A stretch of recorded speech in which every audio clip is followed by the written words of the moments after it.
Buenas gurizada, sejam todos muito bem-vindos a mais um episódio do Agro 93 Podcast.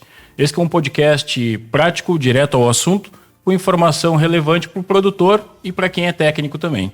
E hoje a gente vai estar falando sobre um assunto que eu acho que para 2025 ele calha muito bem. A gente vai falar sobre o meio ambiente e o produtor rural. E para isso a gente está com dois convidados que sabem muito do assunto. A primeira convidada que eu vou apresentar, ela é engenheira agrônoma e engenheira em segurança do trabalho e mestre em produção vegetal pela Universidade Federal de Santa Maria. Além disso, ela é especialista em crédito rural e meio ambiente. Já foi professora do IFE em Alegrete e atualmente ela é gestora da Agroplan na parte de crédito rural e meio ambiente. Além de tudo, ela também é produtora rural e tem uma série de prêmios que ela já ganhou aqui a nível estadual pelo bom trabalho que já desenvolveu. É um prazer estar conversando contigo aqui hoje, Mônia Schlitter. Prazer é meu, Vinícius. É uma honra estar aqui, podendo levar um pouco de conhecimento ao produtor rural, né? Que essa nossa mensagem possa chegar até ele e possa ajudá-lo nas questões que muitas vezes eles têm dúvida, né? Então, isso aí faz parte. Coisa boa, tenho certeza que a conversa vai ser muito boa. E também está aqui conosco, ele que é engenheiro agrônomo, formado na Universidade Federal do Pampa, assim como eu, um amigo, um cara que eu já conheço há muito tempo. Já faz 3 anos que ele vem atuando na parte de meio ambiente na Agroplan. É um prazer estar conversando contigo hoje, ao seu Neto. Boa tarde, Vinícius, tudo bom? Obrigado pelo convite. Fico muito feliz de estar aqui e sempre é bom a gente ter essa conversa para poder explicar para o produtor e tirar as dúvidas dele, né? Porque muitas vezes acaba tendo uma barreira do produtor com a parte ambiental, né? Isso é verdade. Quando a gente pensa na parte de produção, o produtor ele foca em diversas coisas, né? E é importante focar nisso, mas o meio ambiente a gente vê que às vezes é uma coisa que é deixado meio de lado.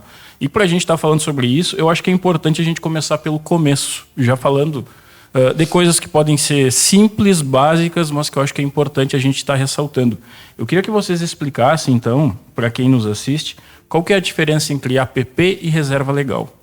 Não sei se o Alceu quer começar explicando, Alceu, mas eu acho que era importante, antes de explicar a parte de APP e reserva legal, que é algo que as pessoas têm muita dificuldade de entender e saber a diferença, se confundem muito. Eu acho que é importante a gente contextualizar, no sentido que a área ambiental, como tu mesmo disseste, o produtor, ele quer produzir, ele não quer se envolver com burocracia. E é para isso que a gente está, né? Nós estamos aqui para ajudá-los a deixá-los produzir e a gente se envolver com essas questões ambientais. E muitas vezes o conhecimento, poder chegar a este conhecimento e entender e colocá-lo em prática no campo, acaba se tornando difícil para o produtor, né? Porque eles eu produzo há muito tempo, agora as coisas estão mudando, isso aí não precisa, minha filha. Muitos me dizem e muitos nem sabem, né? Coisas que não podem mais se fazer, que se fazia anteriormente, e eles acabam não tendo esse conhecimento. Por isso que é importante a gente chegar aqui e poder passar isso para eles hoje. E falando em reserva legal e APP, hoje, depois do novo Código Florestal do Rio Grande do Sul, né, nós temos, na verdade, o Código Florestal brasileiro. O Brasil é um código mais rigoroso do mundo. Onde cada bioma precisa deixar uma porcentagem para áreas de sustentabilidade. Uma área de reserva legal nada mais é do que uma área de uso sustentável. Muitas vezes tu pensa, eu não posso utilizar para nada essa área de reserva legal. Não, a área de reserva legal ela pode ser utilizada, mas ela é uma área de uso sustentável, tanto que você pode ter gado nessa área, ter uma produção extensiva de gado nela, você pode. Então, existem processos que podem ser feitos dentro da área de reserva legal. Já a área de APP, não. A área de APP, você precisa preservar, você não pode mais mexer naquela área. Aquela área, ela vai ser utilizada para o desenvolvimento da fauna existente no local, de toda a flora, o campo nativo que tiver, ou conforme for a vegetação que existe naquele local, ela vai se manifestar. Então, você não pode mais mexer nela, entendeu? Então, essa é a diferença prática de reserva legal para a área de APP. Não sei se o Alceu quer dar uma complementada. Sim, a reserva legal, na verdade, tu pode destinar ela dentro da tua propriedade. Tu vai ver, de acordo com a tua propriedade, aonde ficaria o melhor local para te destinar ela. Já a APP não. A APP, ela sempre vai ser nos cursos hídricos ou reservatórios que fazem barramento. no caso aqui da região, né, nas barragens. Açudes não precisa ter APP. Isso. E aí a APP depende muito da largura do curso hídrico, falando em arroio ou rio. Aí geralmente os cursos hídricos aqui na região eles têm menos de 10 metros de leito. Aí ele pede uma APP de 30 metros em cada margem. Para os leitos maiores que 10 metros até 50, ficaria 50 metros de APP. E aí para rios maiores aqui da região, como Uruguai e Ibicuí, aí muitas vezes precisa de uma APP de 100 metros. Então, como eu disse, a reserva legal tu destina.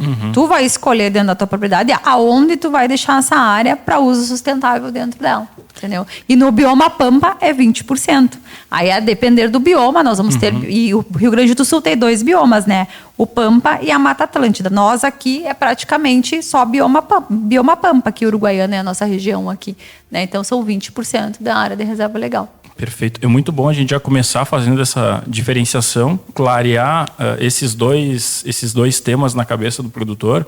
E eu anotei 2 coisas que tu falaste aqui, Mônia, que também é importante a gente trazer para a conversa. Tu falaste que o Brasil tem a legislação ambiental mais rigorosa do mundo. E é importante a gente focar nisso porque nós 3, a gente atua no meio do agro, nós somos agrônomos, a gente já tem essa dimensão, mas tem muita gente que não sabe disso, que é mal informado por notícias que são veiculadas na TV ou em rede social, muitas vezes de forma já querendo difamar o agro, já querendo trazer esse tipo de informação como o agro polui, o agro não preserva, o agro desmata. E tu já nos traz uma informação com relação ao rigor da nossa legislação. Acho que é importante falar um pouco sobre isso. Sim, a gente trabalha com o meio ambiente e a gente sabe o quão rigorosa é a legislação. E o quanto tu é punido no caso de tu não cumpri-la. Então, o produtor rural, ele se informado, ele cumpre. Todo produtor rural cumpre. O problema é quando não chega a informação. E muitas vezes, aonde é vinculada essa informação? Sai num diário oficial. Muitas vezes o produtor ele não tem acesso a estar olhando o diário oficial todo dia. Por isso que nós, técnicos das assistências técnicas, precisamos levar esse conhecimento até ele. Porque quando tu leva, eu te digo, Vinícius, o produtor rural ele faz. Porque ele quer que a área dele siga sendo preservada, porque ele quer utilizar para as outras gerações. Ninguém quer desmatar, ninguém quer estragar o próprio local onde tu produz, tu entendeu? Todo mundo quer preservar os rios, todo mundo precisa de água para aquele rio, né? Para aquela lavoura que vai tirar da onde? Do rio ou do barramento que ele mesmo fez, né? Naquela propriedade. Aqui, há anos atrás, nós não tínhamos as barragens que nós temos hoje, os açudes. Foi o próprio produtor rural que investiu, que tirou dinheiro do bolso para mudar a história, o cenário da nossa região. Nós levávamos o gado para outras regiões porque morria na época de seca. Imagina. Aqui na nossa região. E com o barramento, que a gente pode utilizar todos esses reservatórios para poder se plantar o arroz, que mudou a história daqui, né, da nossa região. E com isso, a gente se tornou uma região mais produtiva, nesse sentido, com a introdução do arroz irrigado. E nós somos... aqui, Uruguaiana, eu digo que é o melhor lugar do mundo para a produção de arroz. A gente fala em diversificar, mas nós temos um alto potencial para produzir o melhor arroz do mundo. Tanto em qualidade, né, quanto em rendimento, quanto em produtividade. Né? Com a nossa insolação solar, que a gente diz que em Uruguaiana nós temos 2 sol para cada um, né? Então, nós é uma região altamente produtiva para o arroz. É verdade. Não, e tu imagina o que seria dessa região sem barragens, sem né? barragens, né? Exatamente. Mônia, eu queria que tu entrasse um pouco mais também numa outra coisa que eu notei com relação à reserva legal, para deixar bem claro que ela pode ser explorada, né? Pode. Quais são as formas que a gente pode usar para explorar a reserva legal, estando em acordo com a legislação? Tu não pode fazer revolvimento de solo, mas, por exemplo, a introdução a lanço, né, tu pode utilizar a própria roçada, tu pode fazer na área de reserva legal e pode ter gado nela. Aqui na nossa região, tu pode utilizar com a pecuária extensiva na área de reserva legal, não tem problema nenhum. Ela não precisa ser cercada antigamente, ainda há essa dúvida, tem muita gente que diz, mas eu preciso cercar a minha área de reserva legal. Não precisa. Ela não precisa ser averbada na matrícula, muita gente também acha que precisa ser averbada na matrícula. Hoje, tu só averba a reserva legal na matrícula se tu precisar compensar, né, em uma outra área, dentro do mesmo bioma, que isso é possível fazer essa compensação. Aí é necessário que haja a averbação na matrícula. No CAR, né? Sim, a compensação ela é feita, né, numa outra propriedade, numa outra localidade dentro do mesmo bioma, e ela deve manter os 20% do imóvel que está sendo destinado à reserva, tanto do outro imóvel que está sendo compensado. Sim. Você não pode deixar faltar a porcentagem mínima dos 2 imóveis. Entendi. Isso é interessante, ó. Essa informação eu não sabia, por exemplo. Pode compensar. E para mim vai ser legal porque eu vou estar aprendendo muito sobre essa parte ambiental, que também confesso, não é o meu forte. Então vai ser interessante para eu aprender mais. Deixa eu ver se eu entendi bem, então. Faz de conta que um produtor ele tem 2 propriedades em locais distintos. Mas no mesmo bioma. No mesmo bioma. Pode ser municípios distintos. Inclusive municípios distintos. Exato. Ele pode destinar a reserva legal para uma dessas localidades apenas, e desde que seja feito toda a tramitação legal, tudo ok, mas ele pode ter a reserva legal só numa dessas propriedades. Pode fazer a compensação. Esse é o termo correto. Que legal. Olha aí, é informação. Mas não é toda a propriedade que pode fazer a compensação. Sim. E nós vamos para as exceções, né? Sim. Quando a propriedade ela já tem um passivo ambiental, quando ela precisa de uma regularização ou de um licenciamento, ela tem que ter os 20% de reserva legal dentro daquela propriedade. Aí, como ela já tem um problema, aí eles não aceitam essa compensação. Entendi. Mas em outros casos, se já quer começar a se organizar, não quer aquela propriedade tem um déficit de remanescente de vegetação nativa, né? Tu pode compensar em outro local. A exemplo assim, se eu tenho uma área 100% consolidada, ela é toda de lavoura, né? E eu não vou precisar abrir mais nada, porque ela já é consolidada, ela foi aberta antes de 2008, eu não deixei ela se regenerar. Tá. Aí depois nós podemos diferenciar a área regenerada, a área de pousio, né, e áreas consolidadas. Eu não deixei ela se regenerar, ou seja, ela não ficou mais de 5 anos em pousio, tá? Aí, neste caso, eu não tenho por que deixar os 20% de reserva legal naquela área que, por exemplo, é toda de lavoura de arroz. Aí eu posso compensar em outra área. Claro. Já vamos aproveitar, então, para a gente falar da diferença entre área regenerada e área de pousio. Na verdade, isso daí é um tema bem delicado, porque no entendimento do órgão ambiental, as áreas que são utilizadas para uso pecuário, exclusivo de uso pecuário, elas não são consideradas áreas de consolidado, mas sim áreas de remanescente de vegetação nativa. Áreas consolidadas seriam áreas que já vinham sendo lavoura antes de 2008. Tá. E após 2008, elas não podem ficar mais que 5 anos em pousio. Pois se ficam mais de 5 anos em pousio, ela volta a ser remanescente de vegetação nativa. E aí é considerado área regenerada. Entendeu? Ela regenerou novamente. Entendi.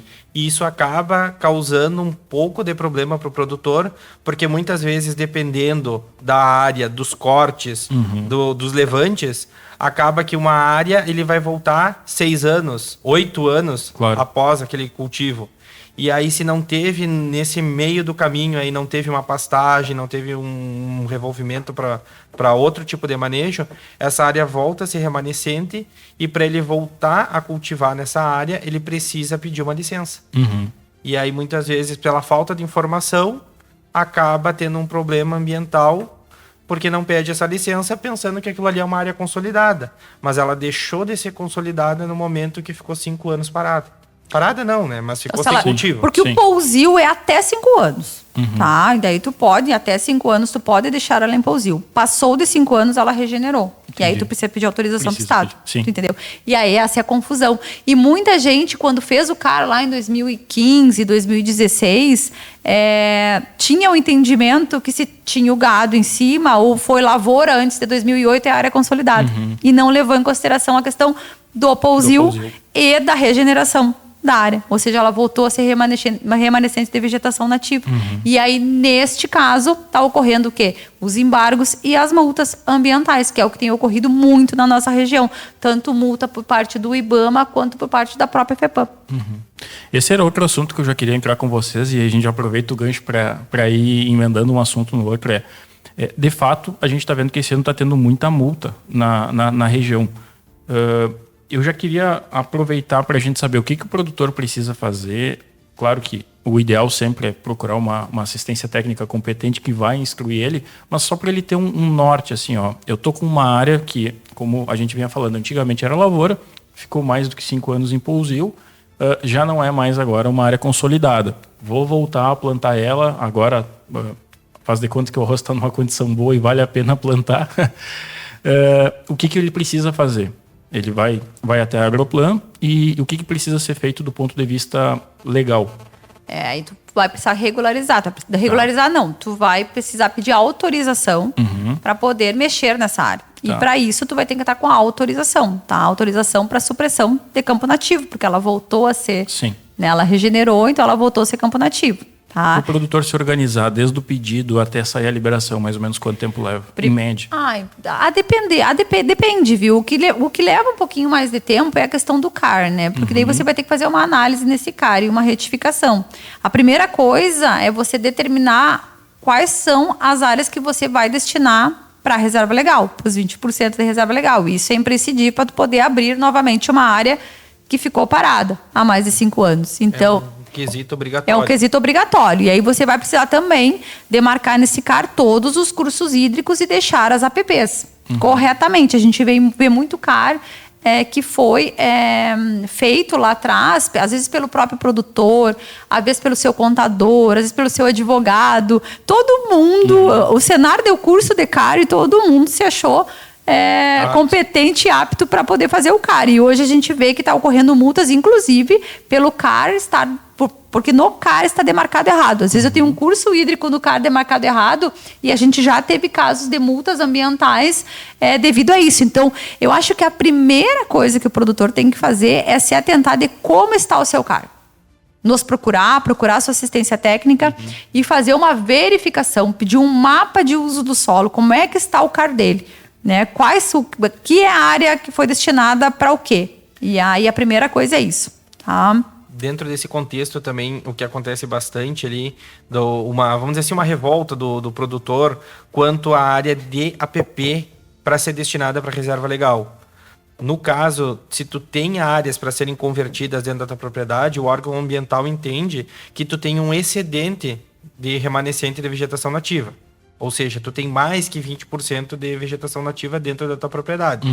Então, tu te obriga a deixar a APP, porque essa é obrigatória, e aí tu tem que deixar mais 20% da reserva legal fora da área de APP. O que a gente vê assim, tem muitas áreas, por causa dos rios, dos arroios, que tem a mata ciliar.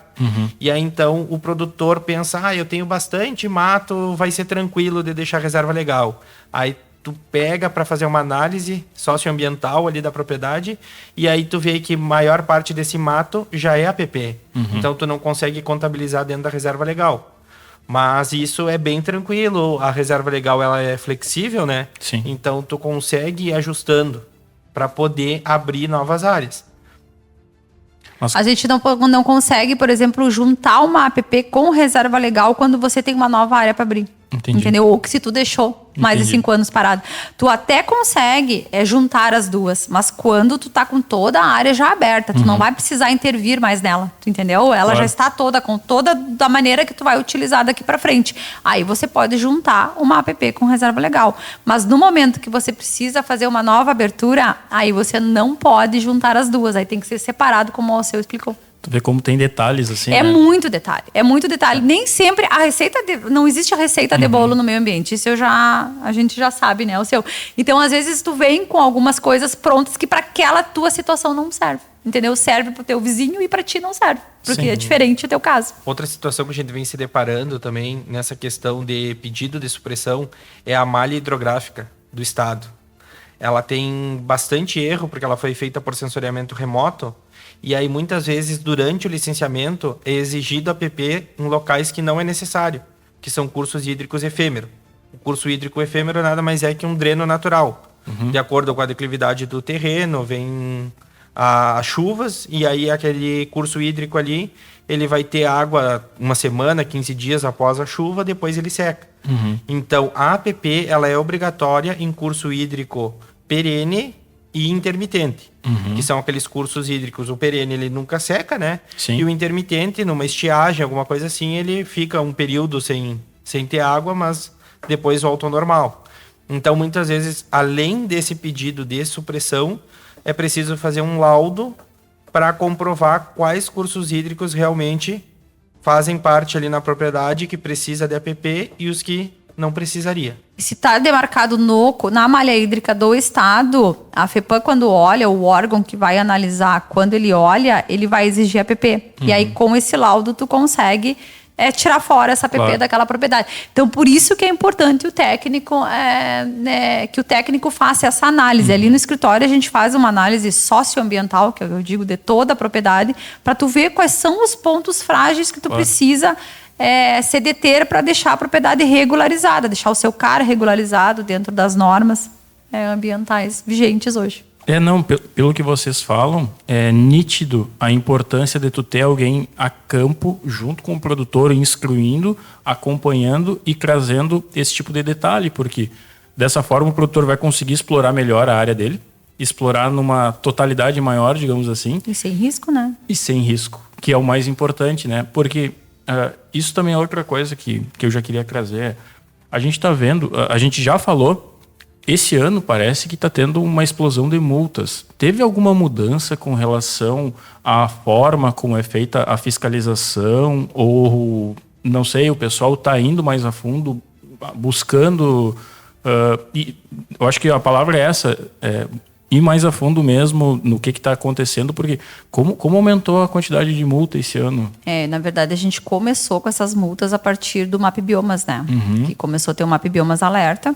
E aí o IBAMA, né, viu esse nicho, essa ferramenta, e começou a aplicar multa nos produtores pelo alerta no MAP Biomas. Eu acho que antes tu explica o que é o MAP Biomas, só para o pessoal o MAP Biomas é uma plataforma que vai te dar o alerta de desmatamento. Tá? Então, ali, as áreas com alerta de desmatamento, tu vai ver tudo vermelhinho. Né? Então, ele já te dá, tem desmatamento.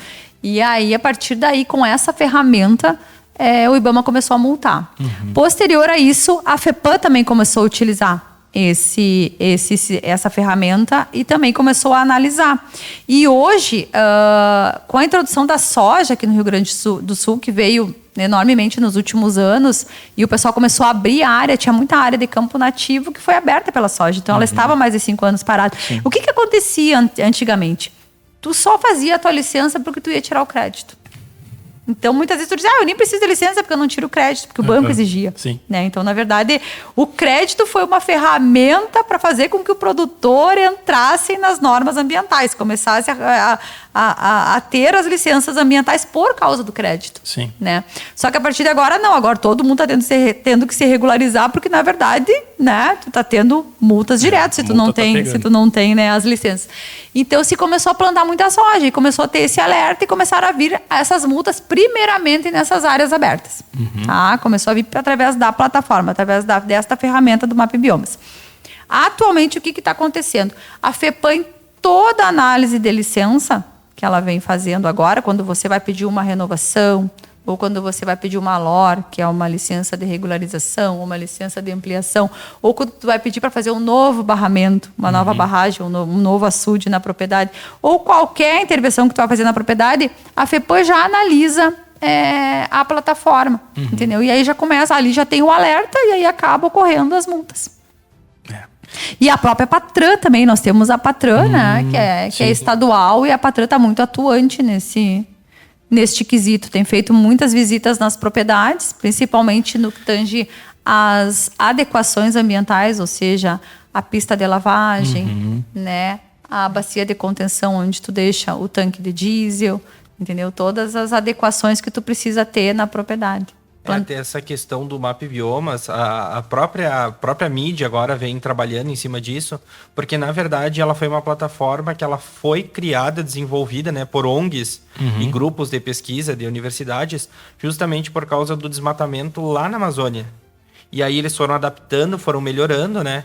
E aí hoje em dia é essa ferramenta que o IBAMA usa muitas vezes para fazer a fiscalização, né, e autuações via sensoriamento remoto, imagens de satélite, e às vezes acaba que não condiz com a realidade e acaba tendo muitos erros também.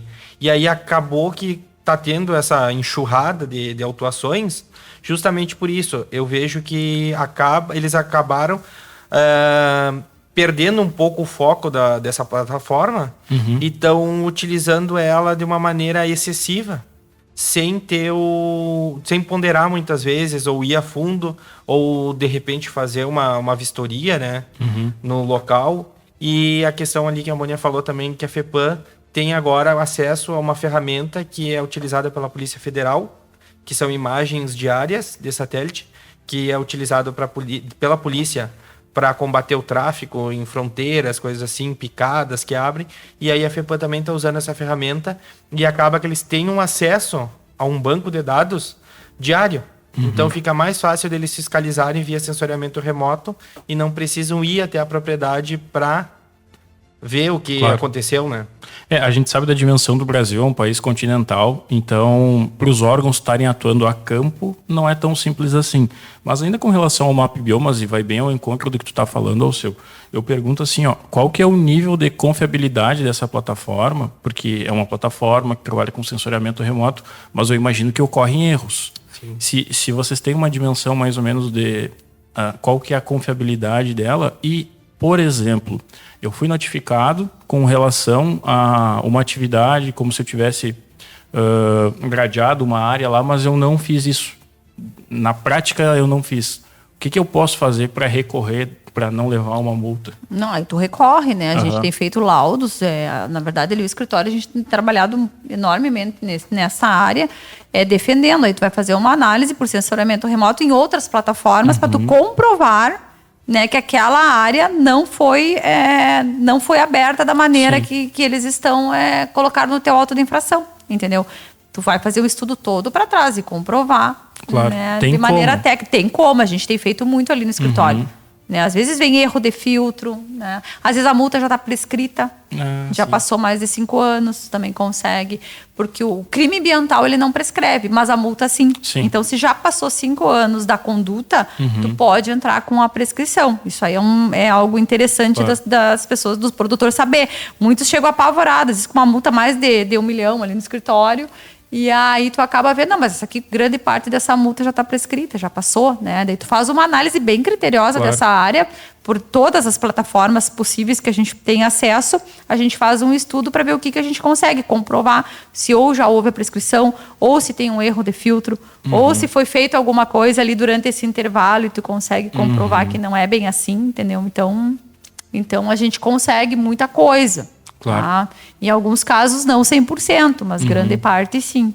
E um ponto importante também que a Mônia comentou ali, o crime ambiental ele não prescreve e o reparo do dano também tu é obrigado a fazer. Independente do tempo que foi a conduta, se foi há 5, 6, 10 anos, se tu for autuado por aquela conduta, tu te obriga a fazer a regularização, o reparo do dano.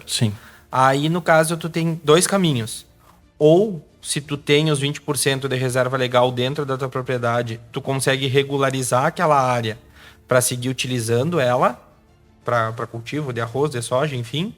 Ou tu pode optar por fazer um PRAD, que é um plano de recuperação de áreas degradadas.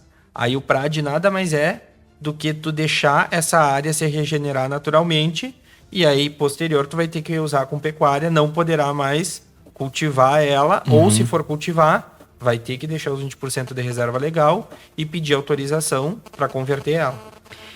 Tem acontecido muitos casos que tu tem que analisar se vale a pena ou não tu entrar com uma AUTAIC, ou seja, tu entrar com essa autorização para a área que foi regular convertida, deixando os 20% de reserva legal, ou tu entrar com PRAD, ou seja, não utilizar mais aquela área para agricultura. Que muitas vezes vai ser o caminho mais simples. Né? E aí tu faz o PRAD, deixa ela se regenerar e tu não utiliza mais ela. Sim. Com base no que vocês falam, é importante a gente estar acompanhando em loco cada situação a situação. O produtor tem que ter informação e tem que ter acesso à assessoria para saber como fazer, o que fazer em cada cenário. E me assusta um pouco com relação ao Map Biomas, por exemplo, que é uma plataforma que a gente, pelo que vocês passam e um pouco da informação que a gente tem erros, ocorre erros, só que quando chega a multa pro produtor ele se assusta, né? Mas é que ela não é a única plataforma hoje utilizada, ela é uma das utilizadas, né? A que mais veio, foi a primeira que começaram a utilizar para fazer as autuações, os autos de infração. Mas hoje a gente nota que, por exemplo, a FEPAM utiliza outras ferramentas, entendeu? Então, essa da Polícia Federal mesmo, a gente fica bem assustado, não tem como escapar, entendeu? Então, eu digo, Antes de fazer qualquer coisa na propriedade, a gente recebe diariamente produtores ali, deixa eu ver aquela área ali para ver se eu posso mexer ou não.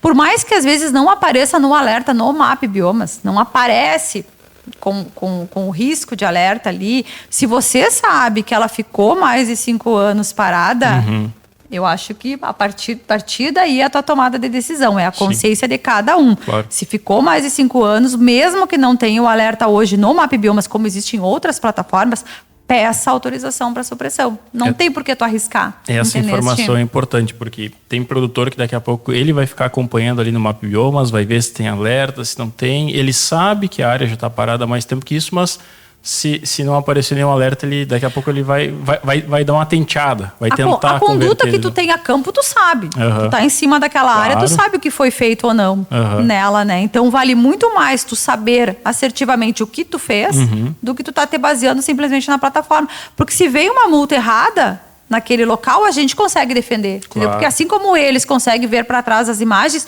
nós também conseguimos numa defesa, entendeu? A gente busca, a gente vai atrás e faz toda a defesa possível se está errado. Sim. E não tem por que o produtor não pedir a conversão, né? Porque pelo que tu está me passando é uma coisa relativamente tranquila de fazer, é um processo que eu imagino que não é muito demorado, não é tão burocrático assim. É melhor tu tentar fazer a coisa pelo lado certo, né? Eu acho muito mais fácil tu pedir autorização de supressão do que tu pedir o desembargo da área depois que ela foi embargada. Principalmente se ela foi embargada pelo IBAMA. Se for embargada pelo IBAMA, esse processo de desembargo, ele é muito demorado. Nós temos casos ali no escritório há mais de 3 anos. Aguardando o desembargo. Então, não é um processo simples. Eu vejo muita gente... Por isso que eu te digo, nada é receita de bolo. Sim. Muita gente... Eu digo assim, por que o fulano desembargou muito mais rápido que a do ciclano que está do lado? Uma tomou uma autuação do IBAMA, embargo do IBAMA, a outra tomou da FEPAM. Entendeu? Então, são órgãos diferentes. Então, a depender do órgão que teve a autuação, o auto da infração, vai ser diferente também a morosidade ou mais agilidade para o desembargo. O Rio Grande do Sul é um dos estados que está mais atrasado na análise do CAR. Porque a FEPAM e a SEMA não tinham um entendimento de qual órgão deveria analisar o CAR.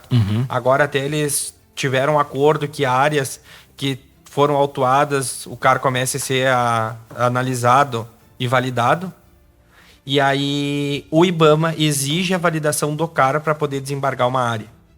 Então agora, a partir de 2025, 2026, vão começar a analisar todos os CAR dentro do estado do Rio Grande do Sul. E mudou a plataforma, né? Hoje tu consegue, inclusive, anexar documentos dentro da plataforma do CAR. Então é importante, novamente frisando, que todo mundo reveja o seu CAR, retifique seu CAR, né? Para que a gente possa... O CAR, na verdade, vai ser o espelho da tua propriedade. Tá? E todo o CAR no Rio Grande do Sul, claro, agora eles começaram a fazer análise para as áreas que tem AUTAIC e as áreas que precisam de desembargo. Tá? Então, se começou o processo de análise do CAR por aí. Mas todas as propriedades serão analisadas e todas vão ser chamadas, se tem algum problema dentro, vão ser notificadas para esclarecer aquilo ali e deixar o CAR corretamente. E a partir daí, assim como eles analisam na hora da licença ambiental do arroz, né, que a gente é muito analisado por conta disso. Na hora da análise da renovação das licenças ambientais do arroz, que é a cada 5 anos. Aí a FEPAM olha para dentro da tua propriedade e hoje olha com o sensoriamento remoto. Por isso, maior incidência de multas hoje. Antigamente, eles tinham que ir a campo para ver alguma coisa. Hoje, não. Hoje, abre o satélite ali e tu consegue ver se houve algum problema ou não.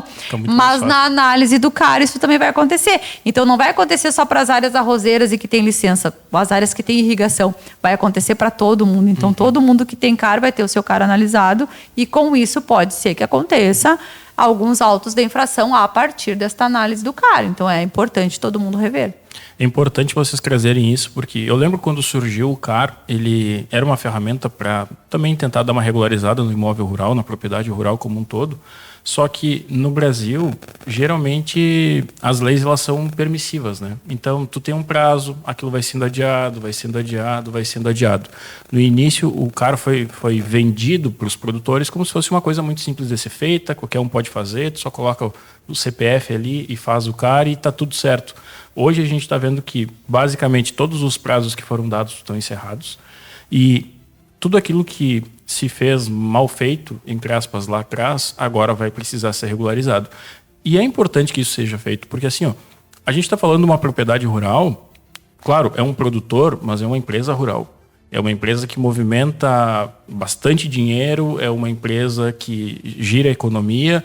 Se a gente pensar em qualquer outra empresa, em outros segmentos, o nível de controle é muito grande. E às vezes na empresa rural o produtor se baseia que, como ele é um CPF, que até então não tinha tanto controle, mas dá para ver que a partir de agora a coisa está mudando, né? Não, agora não tem mais como fugir, gente. Agora o negócio é tratar o negócio rural como empresa. Exato. Né? Não dá para ser nada empírico, né? Nada mais de maneira... Tem que ser tudo correto. Eu acho que essa é a virada de chave, o produtor parar de pensar como pessoa física e começar a pensar mais como empresa mesmo, para regularizar tudo. Isso não é só na parte ambiental, né? Isso é na parte de gestão de custos, é na parte do controle da propriedade. Legislação do trabalho, a legislação trabalhista também, ela está bem rigorosa também. O Ministério do Trabalho tem feito muita fiscalização. Então é muita coisa, sabe, em cima do produtor, né? E não era assim antigamente, Exato. né? Então tudo mudou. Então, na verdade, ou tu te adequa, ou tu vai deixar a tua empresa de acordo com a lei, ou tu para de plantar e o outro vai vir plantar no teu lugar. Infelizmente, é isso que a gente tem visto, viu? A coisa vai e esse custo de uma área embargada, de um auto de infração, de ter que pagar, isso aí entra no teu custo da tua lavoura, né? Exato. E às vezes prevenir, tu pode achar caro, mas pagar uma multa ambiental e ter uma área embargada e tu não poder produzir nela, é complicado. Porque a propriedade rural, ela nada mais é do que uma empresa. Né? E normalmente quando tu tem numa empresa urbana uma infração ou qualquer coisa desse tipo, dificilmente vão lá e lacram as tuas portas e dizem, aqui tu não vai produzir, até porque tem pessoas que dependem dali, que trabalham ali, né? Pessoas empregadas naquela empresa.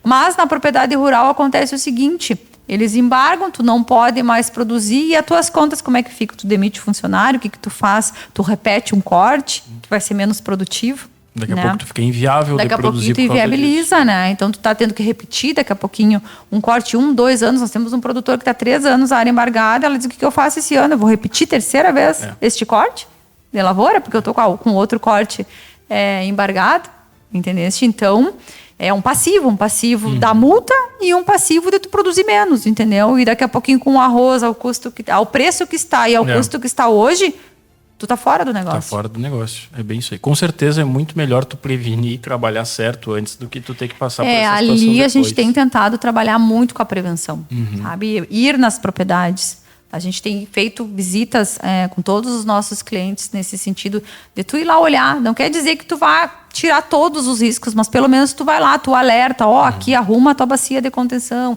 Aqui, essa APP, vamos fazer uma taipa ronda nela aqui para não invadir a lavoura. Vamos respeitar, né?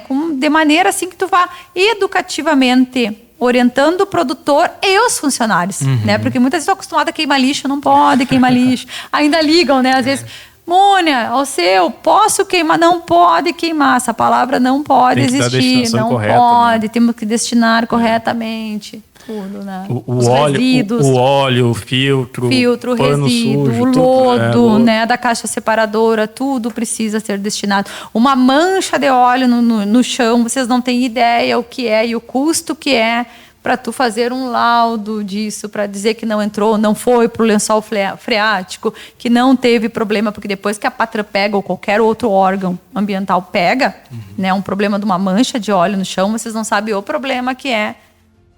É isso, então o melhor é tu prevenir, não deixar acontecer. Eu queria aproveitar para falar de mais um assunto, mas ainda dentro dessa parte ambiental, que é com relação à outorga. Eu queria que vocês explicassem para nós o que é uma outorga, quando que o produtor precisa e tudo que envolve da parte ambiental com relação à irrigação. Tá. A outorga nada mais é que a autorização para tu usar aquele ponto de captação e captar aquela água para poder irrigar a tua lavoura. Sim. Tá? Então, tu vai ter uma outorga, todo mundo que tem atividade de irrigação. Sim. Tá? Então, nós aqui, arroz irrigado, precisa. Mas se tu tiveres uma soja irrigada, seja por sulco, também vai precisar da outorga. Seja por pivô, também vai precisar da outorga. Hoje, se liberou o licenciamento ambiental para o equipamento do pivô, mas a outorga precisa. Né? Então, a outorga nada mais é do que o direito de uso daquele ponto de captação. Tá? O que envolve isso, né? Na verdade, existem outorgas pela ANA, pela Agência Nacional de Águas, e existe a outorga que é concedida pelo DRHS, que é o Departamento de Recursos Hídricos do Estado. Pela ANA, é feita para rios estaduais e rios federais. Tá? De fronteira. Por exemplo, o nosso Rio Uruguai aqui, a outorga ela é concedida pela ANA, pela Agência Nacional de Águas. Já os barramentos e os rios estaduais, quem concede, então, é o Departamento de Recursos Hídricos. É um processo que realmente ele é demorado. Até pela ANA não é tão demorado, mas pelo DRH ele é um pouco demorado. O Estado tem investido agora. Parece que houve um investimento de 5 milhões ali num sistema novo de CIOT para poder tornar esse processo menos demorado. Nós, no escritório, nós temos mais de 200 outorgas em análise. Nossa. Ou seja, instrumentalizadas e que estão em análise e que ainda não se emitiu a outorga d'água. Tá? Só que ela, estando instrumentalizada, você já pode utilizar para crédito de banco, para RGE, se aceita também instrumentalizado, tá? Para alguns casos. Tá? Então, o importante é tu instrumentalizar a outorga, porque o Estado hoje está correndo atrás do prejuízo para deixar esses processos mais rápidos. Sim. Segundo o que a gente tem escutado da própria secretária e do próprio secretário adjunto do Meio Ambiente do Estado do Rio Grande do Sul. A outorga nada mais é que o direito de uso da água, né? E o Estado, o órgão licenciador, no caso, para o uso da água, ele se preocupa com a harmonia de todos que estão utilizando aquela água. Claro. No caso de rios ou de arroio, tu não pode puxar um excedente, né? Porque tu vai deixar o próximo sem esse recurso. E dentro da tua propriedade também, por questões ambientais, da fauna aquática ali, né? Tu tem que deixar aquilo ali 30% do teu reservatório. Não pode secar o reservatório. O reservatório. E também a questão estrutural, né? Porque a gente vê quando tem esses problemas de chuvaradas, enxurradas, muitas vezes acontecem acidentes por reservatórios que não estão bem cuidados. Então, nada mais é que tu ter o direito de utilizar aquela água que já é tua, no caso de barramentos, né? Mas também de tu manter a tua estrutura, a tua segurança, né? A segurança tua e do próximo. E agora, com o novo CIOT, também vai ser criado o plano de segurança das barragens, né? Nós temos barramentos muito antigos, né? Que precisam de reformas, que precisam haver novamente um cuidado maior. Tu anda em taipas de barragens que estão muito estreitas ou tem muitas anomalias. Então, tudo isso agora, a partir de agora, até devido aos rompimentos que aconteceram de barragens, o Estado também está se atentando muito a isso. Então, criou-se o plano de segurança de barragem, que vai ser bem cobrado agora daqui para frente. Mas isso é uma coisa nova que está uma coisa nova. Tem um prazo de adequação? Não, já criaram, inclusive, no sistema, tu já entra, tu já vê o plano de segurança de barragem. Isso aí vai ser implementado brevemente. É importante esclarecer, porque muitas vezes o produtor fica confuso, né? Mas se a água é minha, por que eu preciso de autorização para... Não é que precise de autorização, mas tu tem que declarar que aquilo ali tá tudo certo, tá dentro do padrão de segurança, e que tu também não vai prejudicar outra pessoa que dependa daquela água, né?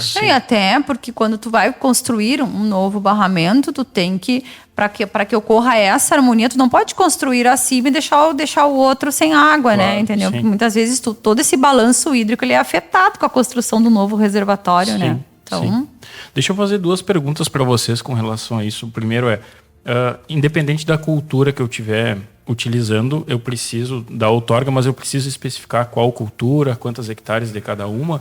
E outra, uma vez que eu já tenho a outorga, eu preciso de renovação, ela tem um prazo de validade, como é que funciona? As outorgas antigamente elas eram precárias. Tá? Hoje elas têm um prazo de validade, tu precisa renovar sim. Tá. A partir de agora é obrigatória a renovação. E sim, tu precisa estipular qual é a cultura, o que tu vai irrigar com aquela água, porque a depender da cultura vai ter uma exigência, né? Sim. Por isso aí tu precisa sim. Na outorga vai dizer.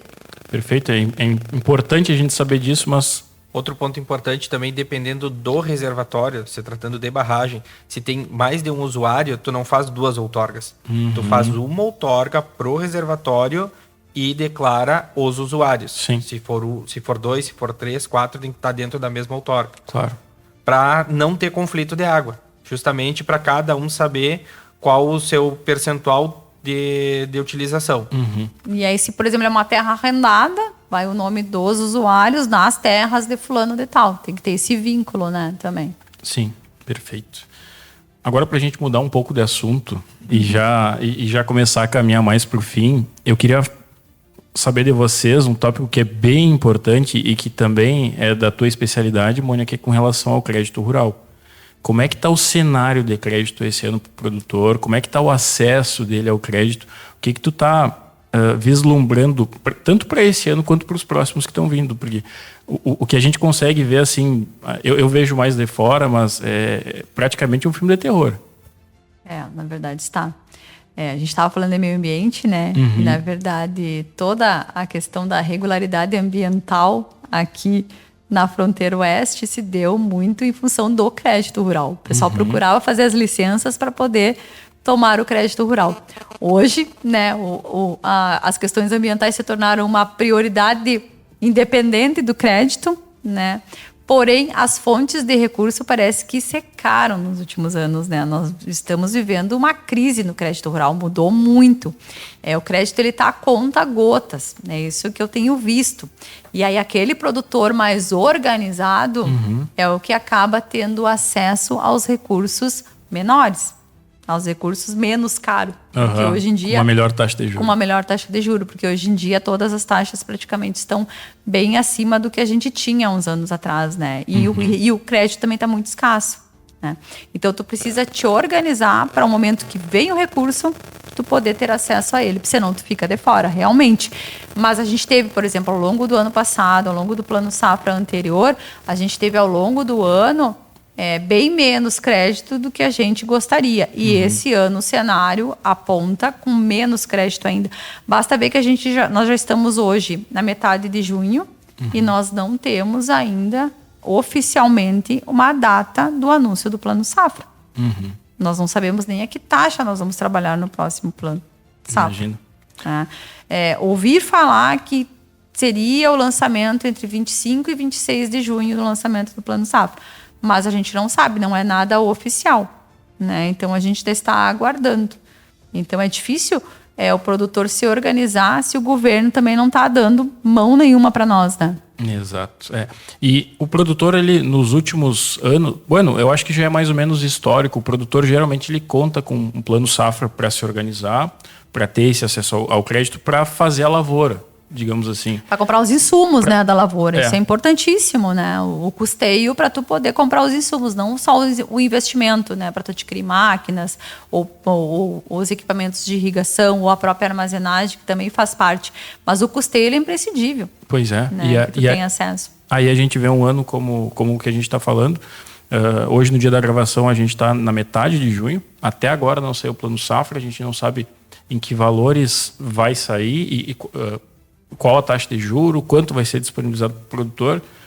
O que tu consegue deixar se é que tu consegue deixar alguma dica para o produtor para ele se organizar do ponto de vista financeiro pensando nessa próxima safra? Não, pensando na próxima safra, o que a gente tem buscado dentro do escritório? A organização cadastral. Tu deixar o teu cadastro pronto nos bancos, tá?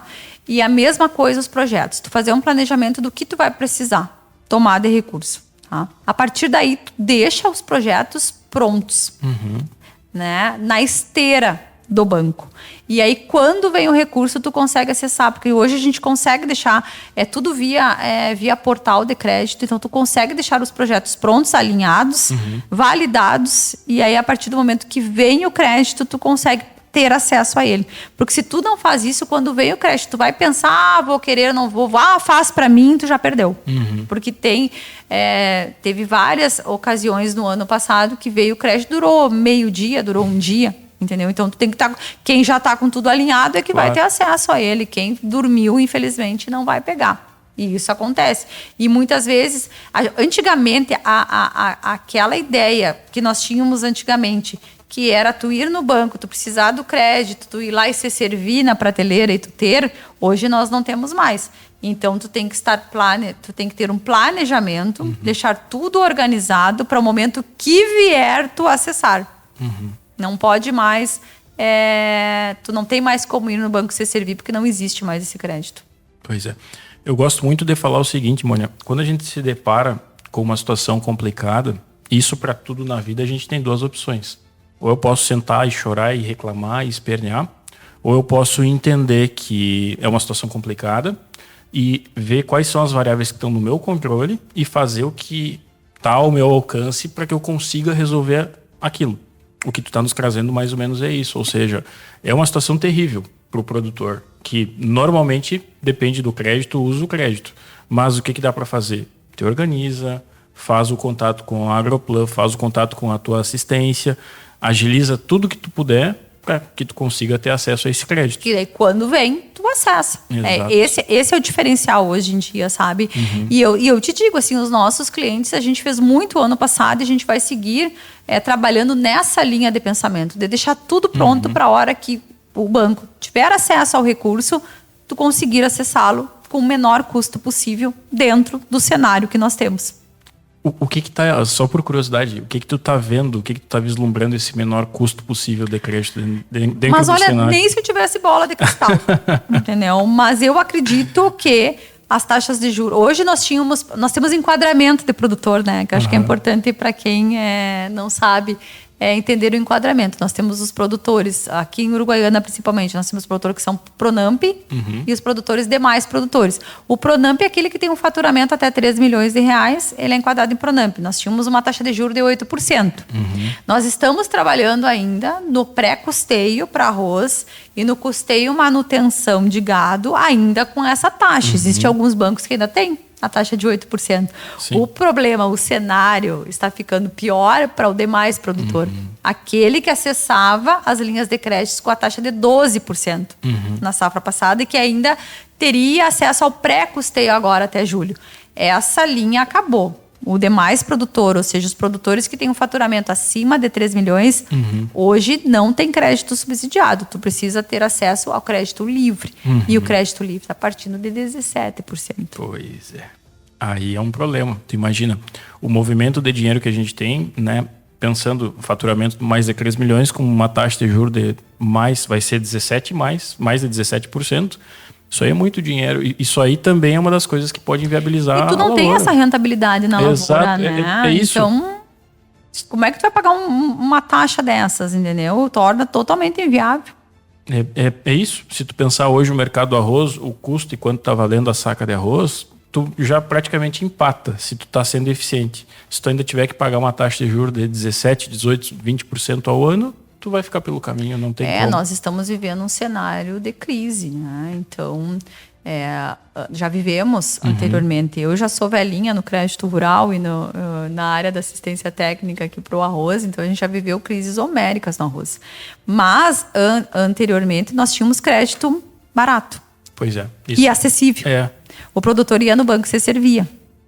Hoje, nós estamos com a saca do arroz valendo bem menos que o custo de produção. Nós tivemos o custo CPE agora, né, que se fechou agora nas últimas semanas. Está bem acima do valor da saca hoje.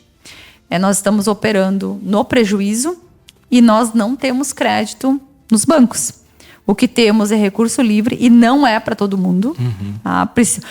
Com essa questão que houve muita recuperação judicial, muito problema com perdas, a gente vem vivendo anos, o Rio Grande do Sul vem vivendo anos de crises históricas, seca e enchente. Exato. E nós não temos um seguro eficiente. Nós tínhamos que ter um seguro rural que garantisse preço. O meu custo de produção é 75, que garanta pelo menos o meu custo de produção. Se o valor da saca cair para 60, será que esse seguro não poderia cobrir essa diferença? Sim. Nós não temos um seguro eficiente para nós e que vale a pena para o produtor. Nós temos o seguro que é empurrado junto com o custeio. E que para o arroz a gente vê muito pouca eficiência desse seguro. Não vale tanto para o produtor, ele se tornou um custo para o produtor. Né? Então a gente já viveu crises homéricas no arroz, estamos vivendo novamente. E diferente do cenário anterior, nós não temos dinheiro nos bancos. Nós não temos um EGF, né? Nós não temos uma linha de comercialização. Antigamente era EGF, hoje são as linhas de comercialização FEE, né? Nós não temos. Se nós vamos pedir uma linha de comercialização no banco, está 18%, parte de 18%. Imagina. Então, isso aí, olha quanto tem que subir a saca do arroz para tu poder pagar só o juro. Só para pagar o juro. Então, tá complicado, viu? Mas a gente produz, né? O produtor rural, ele é resiliente. Exato, a palavra é essa. Ele acredita em Deus, porque eu não conheço um produtor rural que não acredita em Deus, porque outro está orando para chover, outro está orando para parar de chover. Né? É impressionante. Crises nós já passamos por várias, né? Mas como agora, eu sempre diz, né? Quanto mais tu sobe, maior é a queda, né? Nós tivemos o ano passado a saca de arroz chegando a valer, teve negócio a 125. E aí tu ter uma queda, como teve agora, para muito abaixo do custo de produção. Sim. E aí nós estamos com guerra, né? Onde se levou o preço dos adubos, dos insumos, do diesel para a próxima safra. Então a gente terrível. Então a gente não vê um cenário de redução de custo, bem pelo contrário, de aumento de custo. Tu tá pagando as contas da safra passada, comprando ainda para a próxima safra. E o que tu faz? Com o faturamento caindo 45%. Isso aí é um tipo de coisa que ninguém imagina, né, Mônia? Não. Uma queda de faturamento de 45% em um ano, tu pensar tu produzir a mesma coisa e desvalorizar o teu produto. E aí tu tem os teus concorrentes que são subsidiados pelo Estado. Tu não tem isso. Tu tem a legislação trabalhista em cima, tu tem a legislação ambiental em cima, tu não tem subsídio nos bancos, entendeu?